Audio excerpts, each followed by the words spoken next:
As a young person in Christchurch, I wear three different hats: the hat of an engineer, an entrepreneur, and a community member. Under each hat, I want to share with you an experience. My engineering experience comes from my employment with Selwyn Quarries Limited, or SQL, a subsidiary of Higgins, one of New Zealand's major horizontal contractors.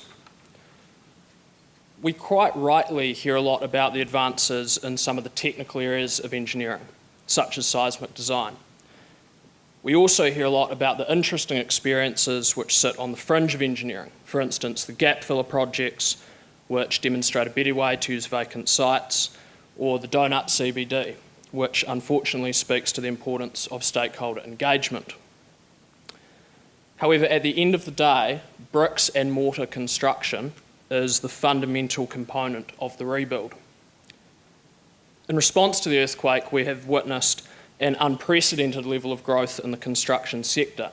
At SQL, for instance, we have increased aggregate production more than 1,100% in the space of just 4 years. The story of SQL's growth and how it got there is synonymous to the larger story of construction-driven growth in Christchurch. In my opinion, the most interesting part of this story is firstly, how did these companies manage such rampant growth? And secondly, how they're going to manage the risk created by their huge capital investment once the demand curve tails off. We need to understand the commercial realities of rebuild-generated growth and decline. We need to take note and we need to learn what makes a company sustainable in such an environment.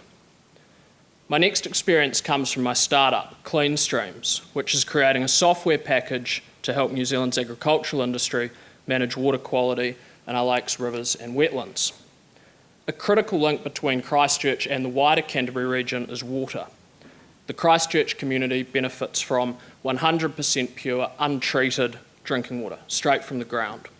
The economic stimulus created by the irrigation-derived Canterbury dairy boom, and the ability to safely recreate in healthy and beautiful lakes and rivers.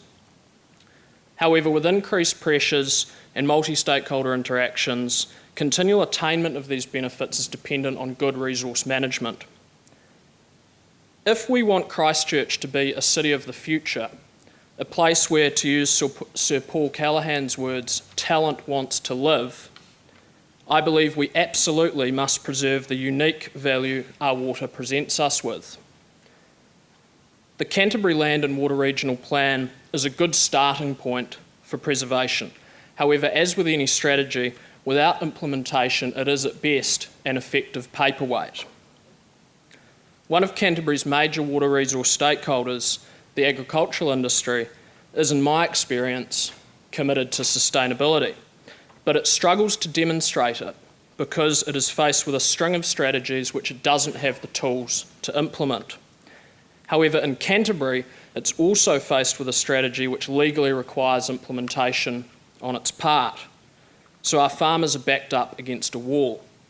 With Clean Streams, I aim to correct that problem. Our software package provides farmers with a tool which ensures they meet their legal obligations under the Canterbury Land and Water Regional Plan. Furthermore, it empowers farmers to demonstrate their industry's commitment to sustainable environmental management, but in a manner which maximises their bottom line. I believe that with the right tools, farming and the environment can sustainably coexist, and indeed must coexist, to create a future which matches my aspirations for a renewed Christchurch. My experience with Clean Streams illustrates some important lessons which are pertinent to the rebuild of Canterbury. Firstly, that cities exist within the ecosystem of their regions. Secondly, it's not enough to plan for the future of Christchurch without planning for the future of Canterbury. And finally, if we want to achieve that planned future, we have to be able to implement strategy which requires empowerment through tools, resources, and support. Ladies and gentlemen, as a member of the Christchurch community, I live in the middle of an extraordinary story, which we are all a part. Nowhere in New Zealand, or perhaps the world, is currently privy to such a unique experience. In 50 years' time, I hope we are a city which sets the standard all others strive to. To achieve that goal, we must look to our successes and to our failures and learn from them as we move forward. My vision for Christchurch is a city of knowledge, a city which is interested and engaged, a city which really thinks about its future and the future of the region around it. Thank you.